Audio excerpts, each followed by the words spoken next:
நான், நீ, எங்கே, எப்போ, அவங்களுக்கு, நமக்கு, தேடல், கண்டுபிடிப்பு. என்னடா ஒரே வார்த்தையாக சொல்கிறான்னு பார்க்குறீங்களா? நம்ம நிறைய வார்த்தை பிடிச்சு சொல்லியிருப்போம், இல்லை கட்டாயத்தினால சொல்லியிருப்போம்.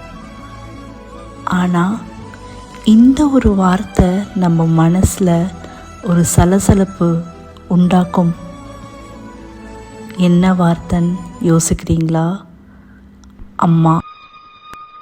அம்மாவோட அழகு, சிரிப்பு, திட்டு, அடி, உழைப்பு, வேர்வை, சமையல், இந்த மாதிரி நிறைய விஷயம் சொல்லிகிட்டே போகலாம். இந்த உலகத்தில் நமக்கு யாரும் உண்மையான அன்பு கொடுக்க மாட்டேன்றாங்களே அப்படின்னு ஏங்கும்போது, நான் இருக்கேன் அப்படின்னு ஒரு குரல் வரும் பாருங்க, அது அம்மா மட்டும்தான். இவங்களால் மட்டும்தான் நமக்கு உண்மையான அன்பை கடைசி வரைக்கும் கொடுக்க முடியும்.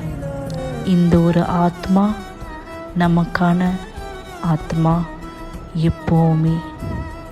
அம்மா, you are always great.